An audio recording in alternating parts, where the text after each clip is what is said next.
what is love? Love is our greatest commandment and our highest priority. This is love. Love is giving honor where honor is due. Love is choosing to believe the best in others. Love is catching people doing things right. This is love. Love is staying awake when you'd rather be asleep, serving when you'd rather be served, and listening when you'd rather be heard. This is love. Sometimes love is rejoicing with those who rejoice. Sometimes love is mourning with those who mourn. Love is showing up, speaking up, and standing up for others. Love is helping someone who can never pay you back, keeping a promise even when it hurts. Love is beautiful and love is powerful. This is love. Love is patient. Love is kind. Love never fails. Greater love has no one than this, that a man lay down his life for his friends. This is love. Not that we loved God, but that He loved us and sent His Son as a sacrifice for us. This is love. So the month of February, we are in our series on dating, relationships, love, all of that good stuff. And I'm going to say the same thing tonight that I said last week. This series is for you. Whether you are currently in a relationship or whether you have absolutely no interest in being in a relationship, this series is for you. And so I hope that you will join me in this and you will allow God to speak some words of wisdom no matter where you're at in that dating and relationship timeline. And you will take another step closer as we do this thing called life. And so tonight, we're going to talk about relationships, and we're going to keep coming back to this one phrase, and it's this: guard your heart. Guard your heart. Last week, we talked about what type of person you wanted to date, and we talked about how do you figure out what type of person you wanted to date, and at the end of the day, I asked you guys to start creating a list of attributes that you wanted in the type of person you wanted to date that went beyond just physical attributes, but you really spent some time thinking and really pouring into this idea of what type of person do I want to date. That will play into this idea of guarding our hearts. But before I go any further, I want to tell you about a dog we have at home. I know last week we talked about the 2 dogs that we got at the beginning of our marriage, and I'm not sure why this month my dogs are coming into this, but you know what? It just happens. So tonight I'm going to tell you about Marlo. She is our medium-sized dog at home, and she is absolutely awesome. She is absolutely incredible. We got her from the Clay County Humane Society. And while we had planned on getting the other 2 dogs, they were very, very much so planned. This dog was not planned at all. It was one of those things where, like, I got a phone call one day from Kirsten, and she was like, hey, I took Clark to the Humane Society to look at puppies just for fun, and, well, I think we might be getting a dog. And I was like, sweet, sounds good. And so this was totally she just fell into our lives. And I'm so thankful that she did, because she is absolutely awesome. And from the moment we brought her home, we realized that now that she was a part of our lives, that she just happened to be placed in our lives, that she was now ours to guard and protect and love. Before we go any further, I want to talk to you guys tonight a little bit about you. See, in the book of Ephesians, Paul says this about you. He says, instead, we are God's accomplishment, created in Christ Jesus to do good things. Listen, it is so vital that you understand this idea that you were created intentionally. You were created for a purpose. You were created to be you by God. You are his accomplishment. I mean, you think about that. You are his accomplishment. And what happened was, as you were being created, God took your body and he decided that he was going to place your heart inside of you. He decided to place your heart with the things that you love and the things that you're passionate about. He decided to place your heart with the things that you're talented at and the things that you do well. He decided to place your heart with the things that make you laugh and the things that break your heart. He decided to place your heart inside of you. Here's the thing.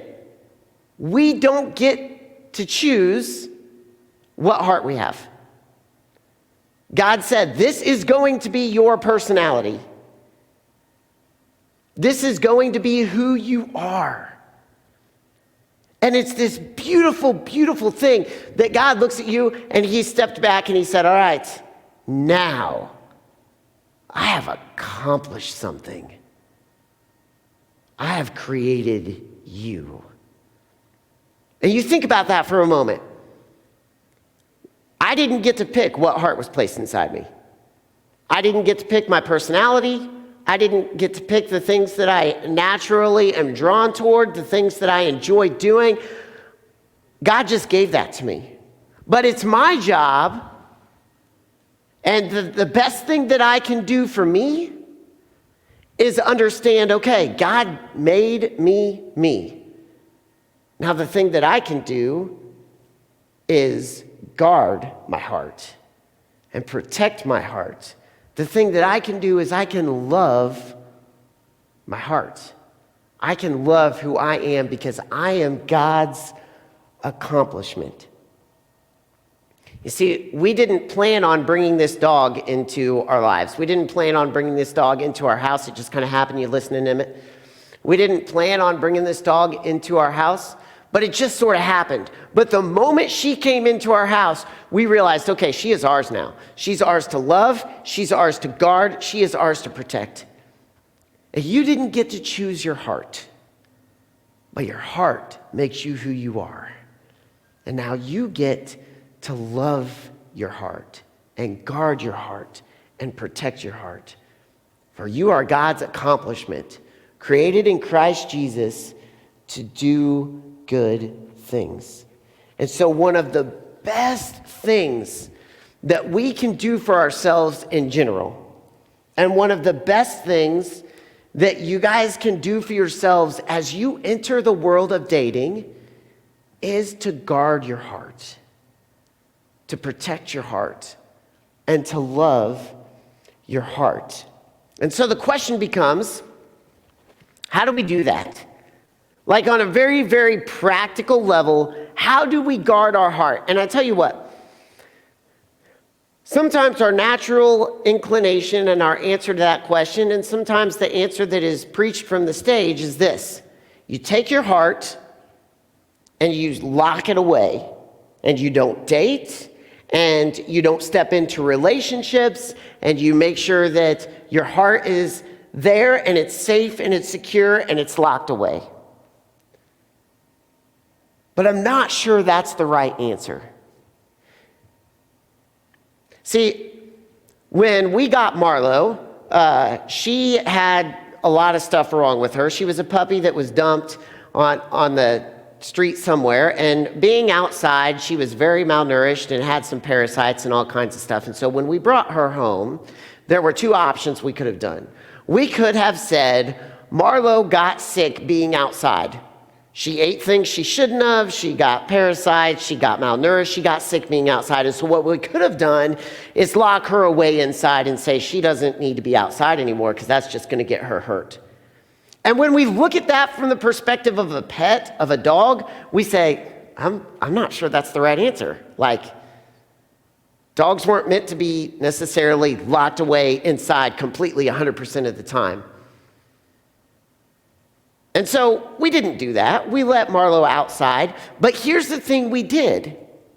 We recognized the best thing we could do for her was to let her experience outside, let her experience the life a dog lives with boundaries.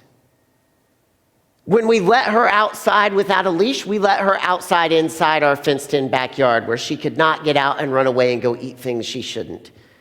When we took her out when she would be not in our backyard or around other dogs or around people, we made sure that she was on a leash.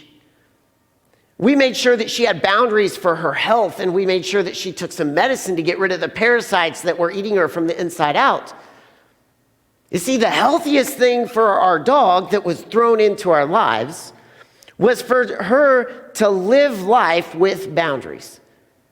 Here's the thing, guys. When we take our hearts and we set them aside and we lock them away and we're not involved in relationships in general or in dating, it's not super healthy. Because we were never created to be outside of relationships. God created us to be involved in relationships. And so the healthiest thing that we can do is to be in relationships, friendships, and I'm going to even go as far as to say, be in dating relationships with boundaries. Protect your heart. Guard your heart. We were created to be in healthy relationships. And the best way we can be in healthy relationships is to be in relationships, but to be in relationships with boundaries. We were created to be in healthy relationships. And the best way we can be to be in healthy relationships is to be in relationships with boundaries. And so what does that look like? Where do we get these boundaries for healthy relationships? And this is where it ties into last week. And I really, really hope that some of you took some time last week and you sat down and you thought, okay, 10 years from now, 5 years from now, 6 months from now, what do I want in the type of person that I want to date? What do I want that person to be like? And you started thinking beyond physical attributes, and you started thinking about things of kindness and trustworthiness and their relationship with God and the things of the future, how you want them to be in a marriage relationship, and how you want them to act when they're frustrated. And you started really pouring some thought into this list. And I hope that you started creating a list, because here's what happens. When you start to create a list like that, you find boundaries. If you on that list say, I want to date someone that is trustworthy, guess what your boundary is?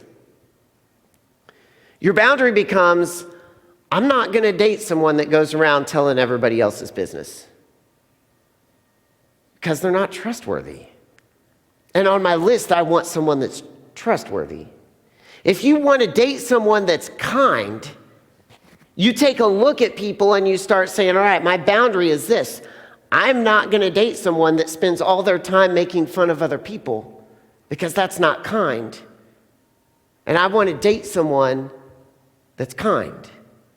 And you start to take a look at this list and you start to realize, all right, there are some natural boundaries that can be a part of this dating relationship. When you enter the dating world, you want to set up some boundaries. Now, some of these boundaries are going to be super, super easy to set up. Some of them are going to be like, okay, I'm looking at my list. I want to date someone that's kind. So I'm not going to be interested in people that make fun of people all the time. Or I'm going to date someone that's trustworthy. So I'm not going to be interested in someone that just gossips and shares secrets that they shouldn't be sharing all the time. Some of those are going to be really, really easy to set up. But some boundaries, you're going to have to be a little bit more firm.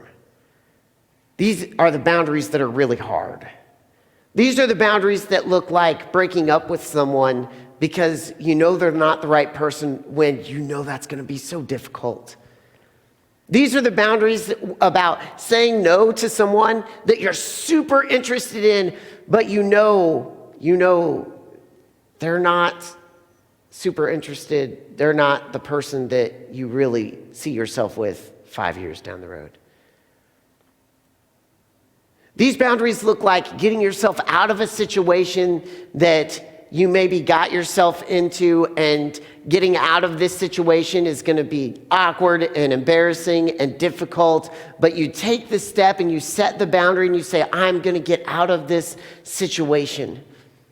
Those boundaries, those are some firm, hard boundaries. And firm, hard boundaries take courage. Firm, hard boundaries take bravery. But at the end of the day, we can step back and we can say, all right, I am God's accomplishment. I'm going to set some firm boundaries because I know God gave me this heart, and I'm going to love it, and I'm going to protect it, and I am going to guard my heart. And sometimes we have to set up some firm boundaries. I will never forget getting a phone call. It was right after we got Marlo, and Marlo is this teeny tiny little puppy. I think I have no, I don't have a picture of it just yet. Yeah, I do. All right. Marlo was this teeny tiny little thing, and we had just gotten Marlo. And I remember getting this phone call in my office, and I picked up the phone. It was Kirsten, so I'm like, oh, hey, babe, how's it going? She goes, I'm just shaking. And I'm like, holy cow, what just happened? And so she proceeds to tell me this story. She took Marlo and she leashed Marlo up. It was this beautiful summer day, and they walked out our front door, and they're like hanging out in our side yard area, just kind of chilling and hanging out and enjoying the nice day. And a couple yards over, there was this large dog that noticed Marlo. Are you guys paying attention? Noticed Marlo and Kirsten. And this dog stopped what it was doing and turned and looked at Kirsten and Marlo. And then it charged them. Took off at a dead sprint. It was coming for them, guns blazing. It was not slowing down. It was not stopping. And in that moment, Kirsten had to make some split-second decisions. She looked down at this little dog and wondered how this dog was going to react. And this dog immediately tucked tail and went right behind her and started shaking. And Kirsten was like, okay, I've got to make a decision here. I'm going to guard this dog. And so she had two options. She could have turned around, messed with the leash, picked Marlo up, and tried to get inside. Or she could have figured out something else to do. Kirsten decided she probably didn't have time in this split second to turn around and mess the leash and get Marlo inside. But she also said, you know what? This dog is mine to guard. And I tell you what, some of you don't know Kirsten. But if Kirsten loves something and you go after that something that she loves, oh, there's going to be a boundary set. And you are not going to like that boundary, because she is going to stand firm and strong, and she is going to stick up for that thing that she loves. It is going to be on. And so Kirsten decides, not today. This is not going to happen to this new dog that we are taking care of, that we are loving, that we are guarding. I am protecting and guarding this dog. And so this dog comes charging straight toward Kirsten. Marlo is behind Kirsten's legs. Kirsten gets really, really big. This dog is not slowing down at all. This dog gets really, really close to Kirsten. She goes, ah! Just goes nuts.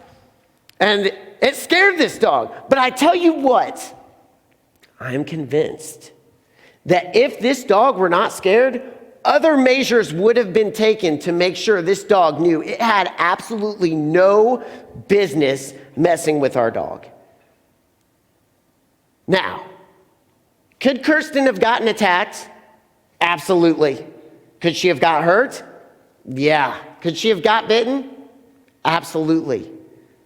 But she said, you know what? I'm going to guard this dog.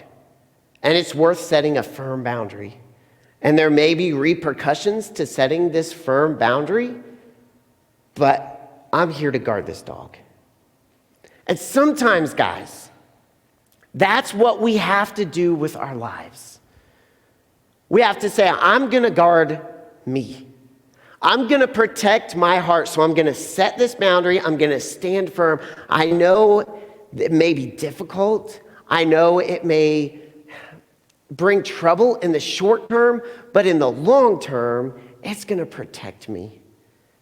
So I'm going to stand firm and brave, and I am going to guard my heart. Setting up boundaries can be really, really difficult.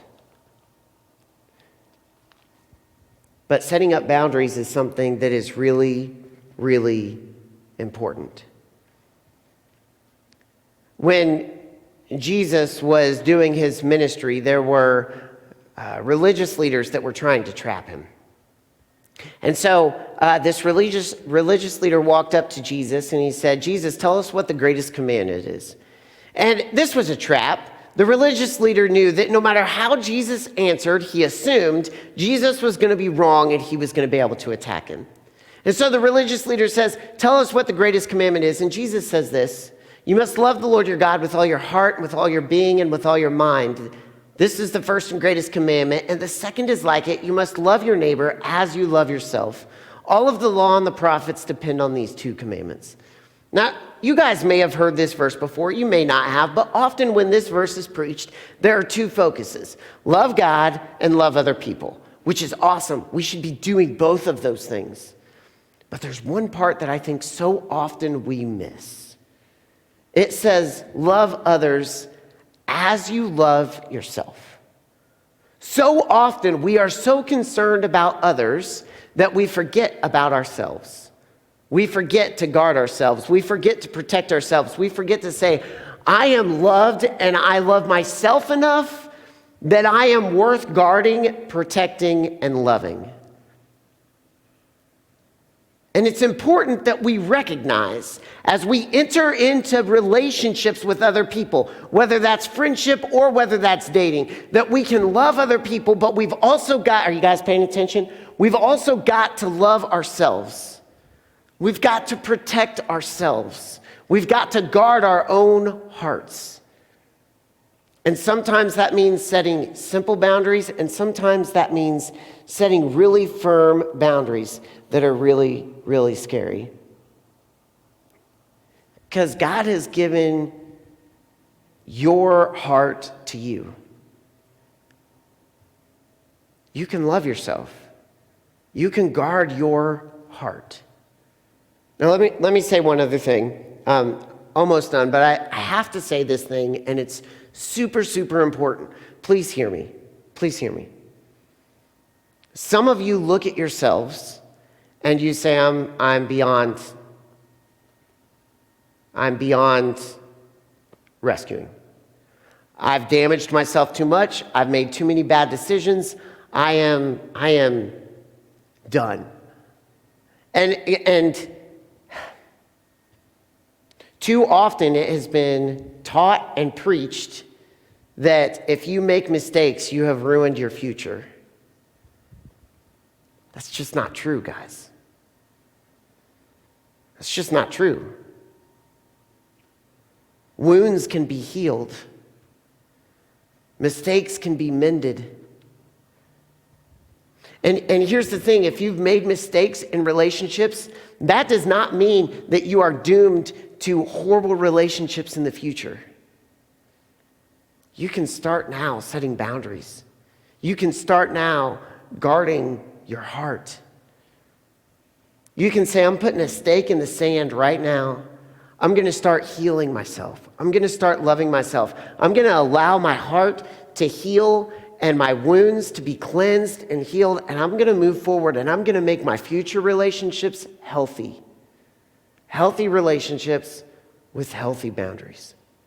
We get this naturally. Let's go back to that picture of Marlo, the two pictures side by side.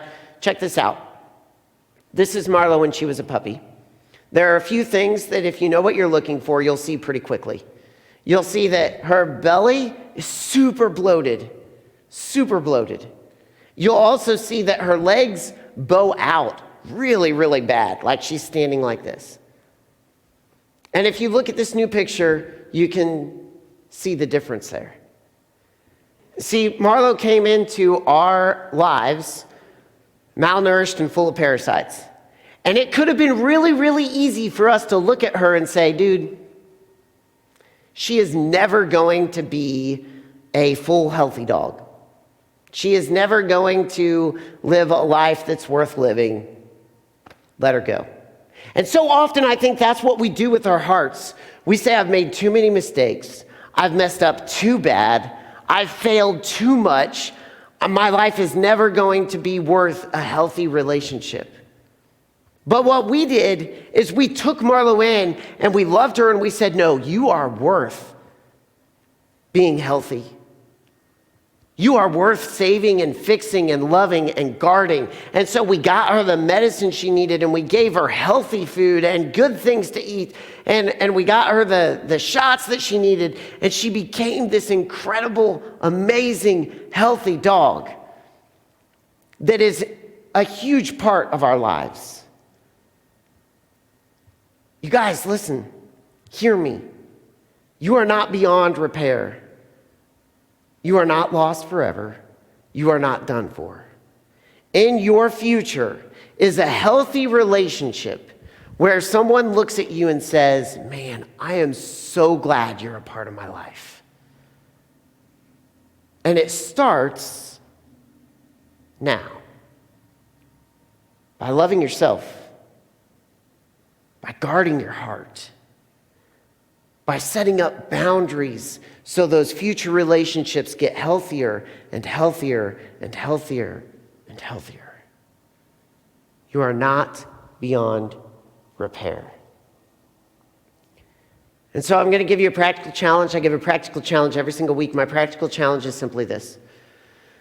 If you haven't made a list yet of the type of person you want to date, start working on that. Make that list. We've got some papers out on the free table with questions for ideas and prompts. And we've got just tons of blank space for you to write down things. Start making that list. And then, if you haven't done that, do that. Second part of the challenge is, maybe you've already done that. Second part of the challenge is this. Take a look at that list and start writing boundaries next to the things that you want. Start saying, all right, I'm going to date someone that is going to make me a better person in Jesus. And so my boundary is, I'm going to look and see examples and evidence that they have a strong relationship with Jesus. That's my boundary. My thing that I want is someone that makes me feel good about myself. And so my boundary is, I'm not going to date someone that makes me feel like crap. No matter how good looking they are, no matter how interested I am, that's my boundary. And you start looking at these lists and you say, all right, I want to date someone, like I said earlier, that's trustworthy. So I'm not going to date someone that gossips. And you start laying out these boundaries in your life. And then as you step into relationships, you start applying those boundaries to the relationships that you step into. Dating is difficult and incredible. And when you find the person that you are going to spend the rest of your life with, man, I am so blessed to have found Kirsten. She just is absolutely incredible. And it's because she is so incredible all the way around. Her heart is beautiful. You guys, when you guard your heart, you start looking for other people's whose hearts are beautiful. And it becomes this incredible thing of two lives lived together, two hearts that are wonderful living life together. So I want to encourage you, as you enter this world of dating, continue down this world of dating, make a list and guard your heart. Set up some boundaries. Let me pray for you guys. God, thank you so much for tonight and the chance.